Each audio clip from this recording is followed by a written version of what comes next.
तो आप कब से हैं राजनीति में? मैं राजनीति में स्टूडेंट लाइफ से हूँ, क्योंकि मैं अपनी यूनिवर्सिटी में प्रेसिडेंट था ट्वाइस। और जिस साल में यूनिवर्सिटी छोड़ रहा था तभी मुझे चरण सिंह जी ने बुलाया, और चरण सिंह जी के तब 30 MLA छोड़ गए थे। किस साल की बात है? ये दैट इज़ 1973। तो उन्होंने कहा सतपाल देखो बेईमान, मैंने पार्टी बनाई थी किसानों की, मुझे छोड़ दिया। मेरा हाथ पकड़ के उन्होंने बड़ा इमोशनल होकर कहा कि तुम इस पार्टी को संभालो, किसानों की पार्टी है, और किसी से बात मत करो। अभी जाके मेरी मीटिंग है शाम को 5 बजे जिम खाना में, उससे पहले अनाउंस कर दो तुम मेरे साथ हो, और किसी से मत मशवरा। जैसे उन्होंने कहा था वैसे ही किया। नेक्स्ट डे आ गया कि मैं उनके साथ हूँ, उन्होंने सारी पार्टी मुझे सौंप दी, जनरल सेक्रेटरी बना दिया सिंह। उसके बाद उन्होंने MLA लड़ाया, तो मैं 26 साल की उम्र में 74 में MLA हो गया। फिर राज्यसभा का मेंबर हुआ, 2 बार लोकसभा का हुआ, मिनिस्टर हुआ, और अब गवर्नर हुआ। तो तब से लड़ाई झगड़ा कुछ ना कुछ चलता रहता है। बट होल टाइम पॉलिटिक्स में आ गया, फिर प्रैक्टिस वगैरह नहीं कर पाया। तो कैसे थे वो चरण सिंह? चरण सिंह जी वो अच्छे थे। तो उनकी दिक्कत क्या थी कि उनको किसी भी तरह प्राइम मिनिस्टर बनने का एक सपना देखते थे वो। तो उसमें उन्होंने इधर उधर किया, और वो कल्चर्ड, ईमानदार और बहुत स्वीट आदमी थे। बट ये मतलब हमारे जो पॉलिटिशियंस है, काफ़ी लोगों को ये हो जाती है कि बस बनना ही बनना है। हाँ, मतलब सब कुछ कॉम्प्रोमाइज़ करके बनना है। मैं आपको कह रहा हूँ, आपकी पूरी जो स्ट्रेंथ है जो किसी के पास नहीं है, वो ये है कि मुझे कुछ नहीं चाहिए। इससे सामने वाले सब खलास हो जाते हैं। बट ये होता क्यों है कि मतलब इतनी मतलब इम्पेशेंस हो जाती है कि बस हर हालत में ही, मतलब काफ़ी पॉलिटिशियंस ऐसे होते हैं। आज़ादी के फ़ौरन बाद तो राजनीति एक तरह से कर्तव्य था, और लोग करते थे उसको उस तरह। फिर ये प्रोफेशन हो गया, और अब ये बिजनेस हो गया है। आप जम्मू कश्मीर में जब थे, जी, मतलब बड़ा कॉम्प्लिकेटेड टाइम था, बहुत कॉम्प्लिकेटेड। उसके बारे में आपकी क्या राय है? क्या मेरी ये राय है कि जम्मू कश्मीर को आप ज़बरदस्ती या फौज से ठीक नहीं रख सकते हैं। वहाँ के लोगों को जीत के आप कुछ भी कर सकते हैं, और वहाँ के लोग एमिएबल हैं, ऐसा नहीं कि इम्पॉसिबल है। मैंने तो देखा, मैंने उनको अपने साथ किया। आपने अंदर से डिटेल से देखा, सोल्यूशन वहाँ किस बेसिस पे आएगा? इमीडिएटली तो उनकी स्टेटहुड वापस करना चाहिए। उनको इतना 370 नहीं चुभा जितनी स्टेटहुड लेकर यूनियन टेरिटरी बनाना चुभा। और यूनियन टेरिटरी इन्होंने किस लिए बनाया, जो मुझे लगता है, मुझे नहीं बताई वो बात। इनको ये अंदाज़ा था कि पुलिस रिवोल्ट कर जाएगी, जबकि ऐसा नहीं था। पुलिस इतनी फेथफुली रही भारत सरकार के साथ कि ईद का महीना था, एक सिपाही ने छुट्टी भी नहीं मांगी, वहीं लाइन में रहे। तो एक तो स्टेटहुड, और उनका प्रॉमिस भी है अमित शाह का हाउस में, उसको इमीडिएटली वापस करना चाहिए, और फिर इलेक्शन करा देने चाहिए। बट जब मैं जम्मू गया, ये जम्मू के लोगों को भी ये लगता है कि हमारा मतलब स्टेटहुड ले लिया। हाँ, उससे तो वो भी खुश नहीं है। सबसे ज़्यादा वही चीज़ चुभी है। तो ये मतलब कर क्यों नहीं रहे इसको? पता नहीं, मेरी बात हुई, मैंने कहा वापस कराइए, तो बोला कह दिया होगा, क्या जरूरी है वापस कराना, चल तो रहा है सब ठीक। कहाँ ठीक चला, सारी इंसर्जेंसी वापस आ गई है, टेररिस्ट एक्टिव हो गए। अब तो काफ़ी घटनाएं अब तो जगह जगह हो रही हैं। राजौरी में रोज़ होता है, ऊपर कश्मीर वैली में रोज़ कुछ ना कुछ होता है।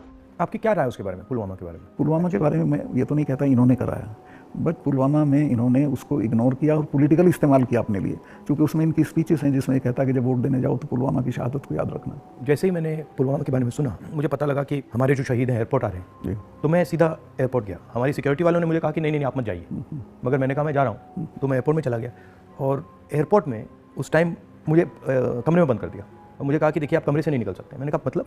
तो उधर वो सब शहीद आए थे, वहाँ पे आर्मी के लोग थे, प्रधानमंत्री आ रहे थे, और मुझे मतलब लिटरली चाबी से बंद किया कि आप बाहर नहीं जा सकते। मैंने सिक्योरिटी वालों से बोला ये मतलब ऐसे कैसे कर सकते हैं, और फिर लड़के मैं वहाँ से निकला। तो मुझे लग रहा था कि एक पूरा वहाँ पे शो सा क्रिएट हो रहा। हाँ, वो भाई, वो प्रधानमंत्री को श्रीनगर जाना चाहिए था, राजनाथ सिंह आए थे, मैं था, हम लोगों ने श्रद्धांजलि दी थी, प्रधानमंत्री को उसी दिन जाना चाहिए था। नहीं, मगर मुझे उसमें क्या शौक लगा कि ऐसे लग रहा था कि एक कोई बड़ा इवेंट सा हो रहा है ना इसके लिए, और वहाँ पे प्रधानमंत्री आए हैं, और ये पूरा मतलब जैसे देश को दिखा रहे हैं कि भैया देखो, काफ़ी डिस्टेस्टफुल सा था।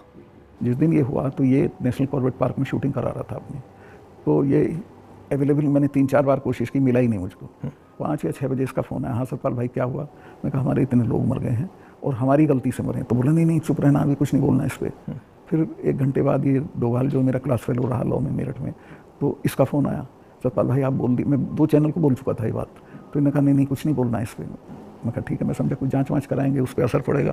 कुछ भी नहीं। तीसरे दिन इनका आ गया कि ये पुलवामा की शहादत को याद रखो, और अब हम बालाकोट करेंगे, ये करेंगे, वो करेंगे। और अभी तक उसमें कुछ नहीं हुआ? कुछ नहीं, करना भी नहीं है इसको। पुलवामा के शहीद जिस तरह हुए थे इसलिए हुए कि उन्होंने 5 एयरक्राफ्ट मांगे थे। अगर वो मेरे से मांग लेते तो मैं इमीडिएटली कर देता। मैं तो वहाँ स्टूडेंट्स जब जम्मू में फंस जाते थे वर्ष में, उनको एयरक्राफ्ट से, क्योंकि दिल्ली में एयरक्राफ्ट इमीडिएटली मिलता है किराए पे। 4 महीने तक एप्लीकेशन उनकी पड़ी रही होम मिनिस्ट्री में, और 4 महीने बाद वो खारिज कर दी कि नहीं देंगे। तब वो सड़क से चले। इतना बड़ा मतलब 4 महीने के लिए वो चले ही नहीं? चले ही नहीं, इसलिए कि वो सड़क से चलना बिल्कुल इनसिक्योर होता है, वो उनके उसमें नहीं है सिस्टम में। 5 जहाज़ मांगे थे उन्होंने, वो नहीं दिए। 4 महीने तक लटकाए रखे। तो 4 महीने के लिए क्या होल्ड पे थे? क्या होल्ड पे थे? सब मेरे सामने नहीं आई। अगर मेरे सामने आई होती तो मैं उसमें कुछ करता। That was between CRP and home ministry. लेकिन ये थी कि अटैक हो सकता है। इसके अलावा वो जो गाड़ी टकराई थी वो 10 दिन से घूम रही थी वहाँ पूरा, आप समझिए कि भरी हुई विस्फोटक से। वो कैसे, मतलब इतना एक्सप्लोसिवली कैसे, मतलब ऐसे घूम रही थी? सिस्टम नहीं था ठीक से। और जब मैं गया हूँ फिर पुलवामा होने के बाद, तो जो 10 किलोमीटर का स्ट्रेच है उसमें लगभग 8-10 लिंक रोड मिलती हैं, एक भी सैनिटाइज नहीं थी उस दिन। बल्कि हम तो जब अपनी पुलिस को भेजते थे कश्मीर की, तो पूरी रोड पे सिविल ट्रैफिक बिल्कुल रोक देते थे, सैनिटाइज कर देते थे, तब भेजते थे। ना हाईवे सैनिटाइज था ना वो लिंक रोड। और लिंक रोड जहाँ हाईवे में मिलती है वहाँ रिवाज ये है कि वहाँ एक जिप्सी खड़ी होनी चाहिए जो उसे रोक दे कि नहीं भैया काफिला चला जाए सीआरपी का, तब जाना। ब्लॉक कुछ नहीं था, there was nothing like that. तो जब आप वहाँ गए, जैसे पॉलिटिक्स में हम ऐसी घटनाओं में जाते हैं, तो जब हम कहीं पहले पहुँचते हैं कोई माइंड में कोई फीलिंग आती है, तो इसमें आपकी क्या फीलिंग आई थी जब आप पहली बार वहाँ गए? आप मेरा यकीन करेंगे, आई वॉज इन टीयर्स। और मैंने इसको फ़ोन किया, मुझे नहीं मिला। जब 5 बजे मेरी बात हुई तो मैंने कहा हमारी गलती से हुआ ये। तो बोला नहीं इस पर आपको चुप रहना है। मैं चाहता था कि कुछ सर इसमें कटने चाहिए जिनकी जिम्मेवारी थी, कुछ भी नहीं, किसी का नहीं, कुछ नहीं हुआ। उसको इलेक्शन के लिए यूज़ करना चाहते थे कि ये पाकिस्तान ने किया, हमारे जवान मारे और अब हम हराएंगे। भारत जोड़ो यात्रा में हम वहीं से निकले, एक्चुअली साइट से निकले, पुलवामा से।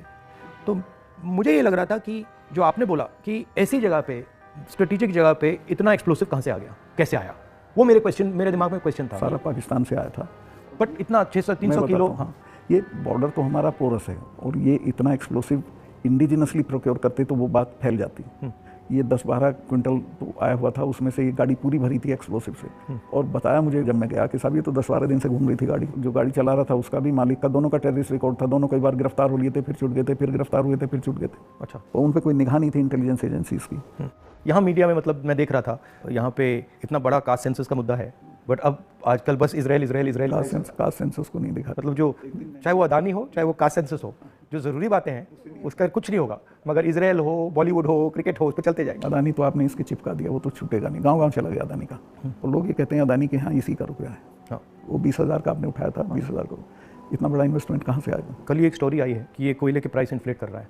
वहाँ से इंडोनेशिया से कोयला नाव में जाता है और यहाँ पहुँचते उसकी प्राइस इन्फ्लेट हो जाती है और फिर लोगों को बिजली के लिए ज़्यादा रेट देना पड़ता है, मगर वो भी मीडिया ने कहीं नहीं उठाया। मुझे खबर ये दी गई कि जिस दिन मैं ये करण थापर का इंटरव्यू किया, इन्होंने बुला के सब चैनल्स को कहा कि खबरदार कोई रिपोर्टिंग नहीं होगी, और अतीक अहमद का केस हो गया और उसको 10 दिन तक हेडलाइन। जब मैंने वो देखा, मैंने अपनी बहन से कहा कि ये जो आपने पुलवामा की बात की है, इसके कारण ये किया गया है, टोटल डिस्ट्रैक्ट करने के लिए। मैंने नोटिस किया जब आपने पुलवामा की बात की तो ये सब डर गए थे, लेकिन अतीक अहमद ने उसको 10 दिन तक खत्म कर ओवरशैडो कर दिया। बिल्कुल।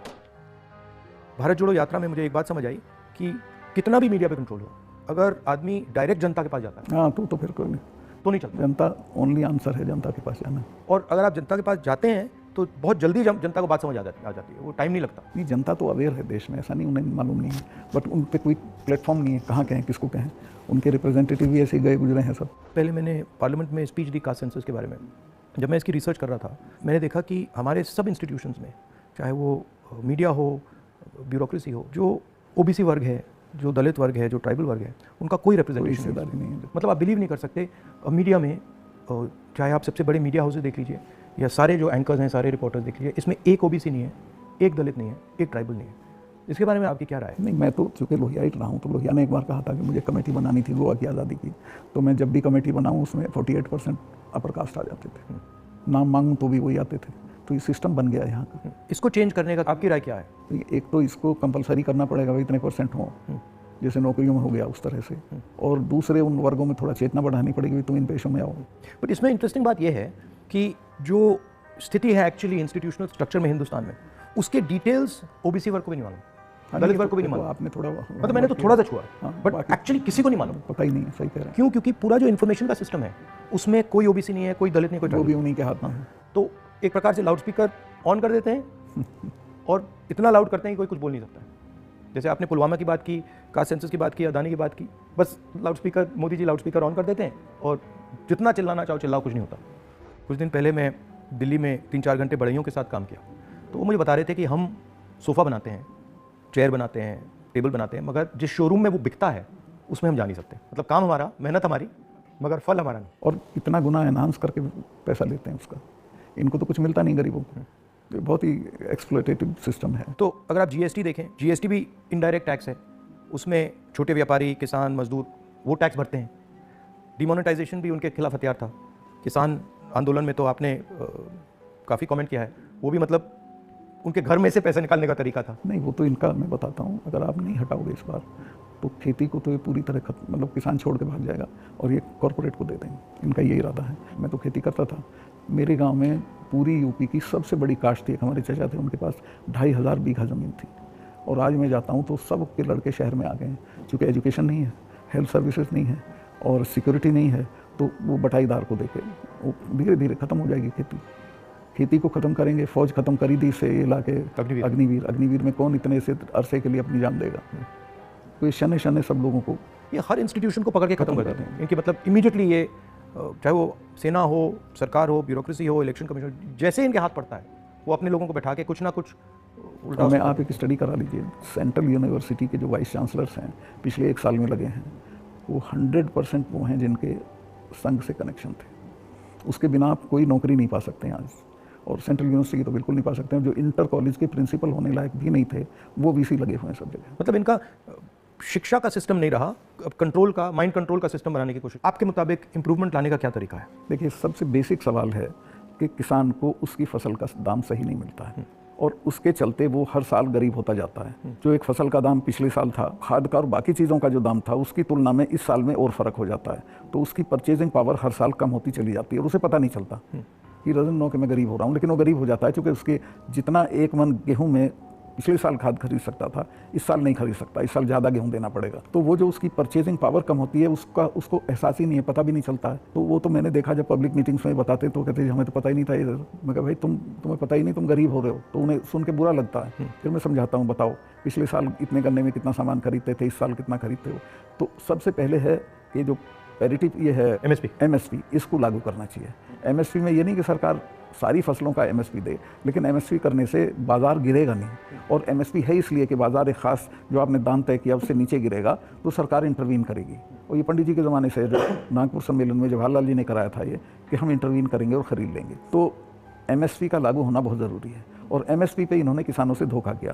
जब किसान कानून वापस लिए तो कहा था हम एमएसपी करेंगे और आज तक नहीं किया। वो क्यों नहीं किया? क्योंकि अडानी ने बड़े बड़े गोदाम बना दिए, फसलें एक दाम पे खरीद ली, अगले साल उनके दाम बढ़ जाएंगे, वो बेचेगा। एमएसपी होगा तो किसान इनको सस्ते दाम पे नहीं देगा। तो एमएसपी का होना सबसे ज़्यादा ज़रूरी है। फिर जो उसके लिए आप खाद, बिजली, पानी जो भी सरकार देती है उसके दामों पे कंट्रोल करना पड़ेगा, वो बेतहाशा ना हो, ताकि वो जो मैंने बताया जो फ़र्क रहता है खरीद बेच का वो ना हो। जो आप कह रहे थे, ये जो अदानी जी हैं, इन्होंने पूरा जो स्टोरेज का इंफ्रास्ट्रक्चर है अपने हाथों में ले लिया है। इसका इफेक्ट मैंने जम्मू कश्मीर में देखा, इसका इफेक्ट हिमाचल में दिखता है, अलग अलग स्टेट्स में, हरियाणा, पंजाब में। हरियाणा में तो पानीपत में बड़े बड़े गोदाम बना दिए। तो पूरा मतलब इस जो स्टोरेज का इंफ्रास्ट्रक्चर ये कैप्चर कर लिया है। तो फिर जब भी ये प्राइसेस को मतलब ऊपर नीचे फाइन ट्यून करना चाहते हैं, कर देते हैं, तो ये किसानों को मतलब डायरेक्ट नुकसान पहुंचाते हैं। जब तक इनके खिलाफ हल्ला बोल नहीं होगा तब तक सुधरेंगे नहीं, या फिर सरकार बदल जाए। अभी तो इन्हें टोटल प्रोटेक्शन है।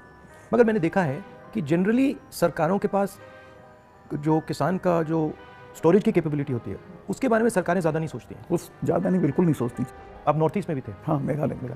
वो मुझे पनिशमेंट पोस्टिंग दी गई थी गोवा के बाद, क्योंकि गोवा में मैंने करप्शन के बारे में बहुत बोला था, लेकिन वो अच्छी गोवा से हटा दिया गया। हाँ, गोवा से हटा के नॉर्थ ईस्ट भेज दिया गया था। तो कश्मीर से हटाया, फिर गोवा से हटाया, फिर मतलब सब जगह 5 तबादले किए इन्होंने मेरे, जैसे सरकारी कर्मचारी के करते हैं। तो नॉर्थ ईस्ट बेटर था। वहाँ 12 जिले थे, गोवा में 2 जिले थे।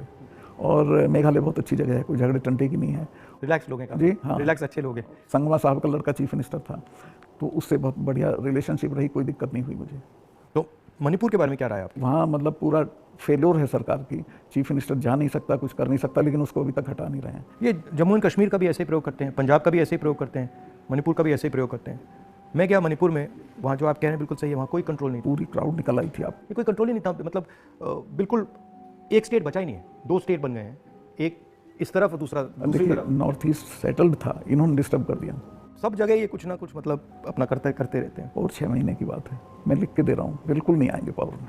नहीं, एक्चुअली अगर ज़मीन पे जाएं तो बहुत नफरत है लोगों को, बहुत शदीद, पूछिए मत आप। मुझे लगता है कि हिंदुस्तान की राजनीति में आज 2 विचारधाराओं की लड़ाई है, एक आरएसएस गांधी वाली, एक आरएसएस और एक गांधी वाली, और दोनों एक प्रकार से हिंदुइज्म के एक्सप्रेशन है। दोनों एक विजन है हिंदुइज्म का, एक अहिंसा का, एक भाईचारे का, और दूसरा जो आरएसएस का, जिसको मैं डिस्टॉर्टेड विजन कहता हूँ, वो नफरत का, हिंसा का। तो इस फाइट के बारे में आप क्या सोचते हैं? मेरा यही सोचना है कि हिंदुस्तान कंट्री के तौर पे तभी सर्वाइव करेगा जब वो लिबरल हिंदुइज्म के रास्ते पे चलेगा, जो गांधी का विजन है। गांधी ने ऐसे ही नहीं कहा था, गांधी ने इस देश को जितना समझा था किसी ने नहीं समझा था। वो गाँव गए थे, जगह जगह गए थे, और वो इस नतीजे पर पहुँचे थे कि नहीं, बाकी बातें बेकार हैं, ये ठीक है रास्ता। तो हिंदू का जो लिबरल हिंदू थॉट है वही रहेगा तो देश सर्वाइव करेगा, वो टुकड़े टुकड़े हो जाएगा अदरवाइज। और ये कोई राजनीतिक बात नहीं है, मुल्क के अस्तित्व के लिए ज़रूरी है कि हम मिलजुल के रहें, एक दूसरे के साथ रहें, झगड़ा ना करें।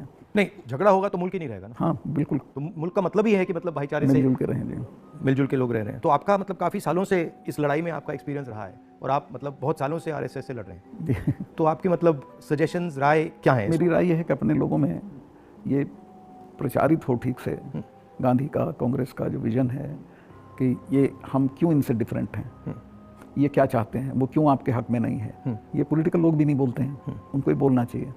और जो आप कह रहे थे, जो क्रिस्टलाइजेशन होना चाहिए पॉलिटिकल लोगों के माइंड में कि भाई ये अब ये राजनीतिक लड़ाई नहीं है, अब ये आइडियोलॉजिकल लड़ाई है, वो क्रिस्टलाइजेशन इतना हो नहीं रहा है। वो नहीं हो रहा है, क्योंकि देखिए हिंदुस्तान का आदमी जो पॉलिटिक्स में एक्टिव है वो राजनीति तक और अपने तक एक्टिव है। वो एक तो पहले तो देश के बारे में उस तरह नहीं सोचता जैसे सोचना चाहिए, और वो जो ब्रॉडर इश्यूज़ हैं उन पर राय नहीं बनाता है, राय जाहिर नहीं करता है, उस पर खड़ा नहीं होता है। तो वो हम पॉलिटिकल लोगों को करना पड़ेगा। और इसमें यह भी है कि जो जैसे मैंने कहा कि इन्फॉर्मेशन का सिस्टम जो है आसानी से राय बनाने भी नहीं देता है, तो डिस्ट्रैक्ट करता रहता है। तो इन्फॉर्मेशन का सिस्टम तो वन वे हो गया है, उसमें आपकी बात तो आएगी नहीं, जो दूसरी बात है वो आएगी। और लेकिन एक अच्छी चीज़ हुई है कि लोगों ने टीवी देखना बंद कर दिया, भरोसा चला गया है। इस वक्त हम लोगों की एक ही स्ट्रेंथ है, दैट इज सोशल मीडिया। हम लोगों की बात सोशल मीडिया से फैलती है, ये उसको भी रोकने के सिस्टम ढूंढ रहे हैं, कैसे रोका जाए, वो अभी नहीं हुआ है, लेकिन वो हमारी स्ट्रेंथ है। जो प्रिंटेड मीडिया है, इलेक्ट्रॉनिक है, इस सबको इन्होंने कंट्रोल कर दिया, वन साइडेड कर दिया। लेकिन अच्छी बात यह कि लोग भी उसको समझ गए हैं, तो इनकी बात को यकीन नहीं करते, वो कहते नहीं ये तो गड़बड़ है। आपने कहा कि सोशल मीडिया में मतलब हमारा थोड़ा सा असर है, बट मेरे अकाउंट्स को तो पूरा सप्रेस किया जाता है, जैसे चाहे वो मेरी यूट्यूब हो, फेसबुक हो। आपके होगा, पर आपके समर्थन में जो लोग करते हैं वो उसे नहीं रोक सकते। मगर जो वही है आपकी स्ट्रेंथ। जो सेंट्रल मेरा अकाउंट है उसको तो पक्का रोके, मेरा यूट्यूब अकाउंट को तो पूरा दबा रखा। मेरा भी कुछ नहीं है, कहीं कुछ नहीं आता है, लेकिन जो हम लोगों के पक्ष में बात बोलते हैं वो फैलती है। मैंने देखा है कि जब भी सरकार पे कोई प्रेशर आता है, जैसे अगर कास्ट सेंसस की बात हो, अदानी की बात हो, MSP की बात हो, किसानों की बात हो, तो ये कोई ना कोई गिमिक निकाल देते हैं। और अभी मैंने देखा कि जब मैंने पार्लियामेंट में अदानी की स्पीच दी तो सबसे पहले टीवी ऑफ कर दिया, उसके बाद मुझे पार्लियामेंट से निकाल दिया, और फिर स्पेशल सेशन की बात हुई, उसके बाद स्पेशल सेशन के अंदर भारत या इंडिया का डिस्कशन की बात हुई, और फिर एंड में विमेंस बिल की बात हुई, और विमेंस बिल भी वैसा कि वो 10 साल में आएगा, आज नहीं आएगा नहीं कभी। तो ये इनका ये तरीका जो है, चाहे वो पुलवामा हो, विमेंस बिल हो, डिस्ट्रैक्ट करने का इनका बहुत इफेक्टिव तरीका है। 2-3 चीज़ें हैं प्रधानमंत्री की। एक तो ये किसी भी चीज़ को वो बना देता है इवेंट, छोटी छोटी चीज़ का, और उसका अपने पक्ष में इस्तेमाल कर लेते हैं। वीमेंस बिल का भी इसने ये किया, औरतों को कुछ मिल नहीं रहा है और एहसास ये करा दिया, पता नहीं कितना बड़ा काम कर दिया। हाँ। मतलब शो, बहुत ग्रैंड शो होता है। जैसे वो पार्लियामेंट की नई बिल्डिंग में जा रहे थे तो कॉन्स्टिट्यूशन को हाथ में पकड़ के पूरा मतलब ड्रामा। नई बिल्डिंग वाला, इसकी कोई ज़रूरत नहीं थी, पर उनको पता लगवाना था कि मैंने बनवाई थी एक पार्लियामेंट। लेकिन वो हर चीज़ को उसी तरह से बहुत मैग्लोमेनिया की तरह करते हैं। जैसे पुराना हाउस है, उसमें अगर आप एक्सपेंशन करना चाहते हैं तो सेंट्रल हॉल में आप लोकसभा डाल दीजिए, लोकसभा में आप राज्यसभा डाल दीजिए, हो गया काम। मतलब सेंट्रल हॉल में मतलब वो बिल्डिंग तो उसके अंदर वो भी कई सौ साल चलेगी। हाँ, तो बिल्कुल। और अगर आपको सेंट्रल हॉल चाहिए तो एनेक्सी में सेंट्रल हॉल कर देते हैं। बिल्कुल, तो प्रॉब्लम ही नहीं थी, बट प्रॉब्लम क्रिएट करके, शो करके पूरा मतलब, इससे देश को काफ़ी नुकसान होता है। क्योंकि लेकिन एक अच्छी चीज़ ये है कि लोग इसको समझ रहे हैं। लोग ना समझें तो दिक्कत है, लोग हर चीज़ समझ रहे हैं। मैं तो बिल्कुल नीचे तक जाता हूँ, वो सब बोल रहे हैं इस चीज़ को कि साहब इसको करना वरना कुछ नहीं है, ये ऐसे ही करता रहता है। और एक्चुअली जब मैं इनके भाषण सुनता हूँ और इनकी जो पॉलिसीज़ देखता हूँ तो एक्चुअली डेप्थ नहीं है, डिटेल में नहीं जाते। ज़रूरत नहीं है, उसको सिर्फ रूल करना है, कोई इम्प्रूवमेंट नहीं करना, कोई चेंज नहीं करनी है, सिर्फ राज करना, जिसे बोलते हैं ना बहुत क्रूड लैंग्वेज में, सारा राज है, राज करना है, दैट्स ऑल। और वो उस तरह से जो जवाबदेही जनता के लिए होती है वो महसूस भी नहीं करते हैं। आपने काफ़ी बहादुरी के साथ जो पुलवामा के बारे में बोला, आपने जो अदानी के बारे में बोला, किसानों के बारे में बोला, तो फिर आपको धमकाया गया, CBI इंक्वायरी कराएगी, सब शुरू हो गया, पूरा इनका सिस्टम चालू हो गया। आप हैरत करेंगे, ये कानून है कि जो शिकायत करता है उसको सज़ा नहीं दी जाती है। मैंने शिकायत की जिनकी की, उनका आज तक इंटरोगेशन नहीं हुआ। मेरे यहाँ 3-3 बार आ गए, मेरे स्टाफ के लोगों के फ़ोन ले गए CBI वाले। मैंने कहा तुम कुछ कर लो, मेरा कुछ नहीं बिगाड़ सकते, मैं तो फ़कीर हूँ, मेरे बिना कुछ है। तो तंग आ गए वो, लेकिन करना पड़ा। फिर यही कहते थे लास्ट में, साहब नौकरी कर रहे हैं। वो मुझे भी यही कहते थे कि भाई आप छोड़िए, मतलब हमें दबाया जा रहा है, हमें करना पड़ रहा है, इसमें कुछ है नहीं। उनकी भी मजबूरी है। उनकी मजबूरी है, क्या करें। हम बात कर रहे हैं तो इसके बाद में आपको आप पर भी थोड़ा आक्रमण करेंगे। जब भी हम किसी से बात करते हैं एकदम आक्रमण शुरू हो जाता है उन पर। हाँ नहीं करेंगे, मेरे पे तो करते रहते हैं, ज़्यादा दिक्कत नहीं, आपको कोई फर्क नहीं पड़ता। थैंक यू, बहुत अच्छा लगा, बहुत अच्छा लगा। Thank you.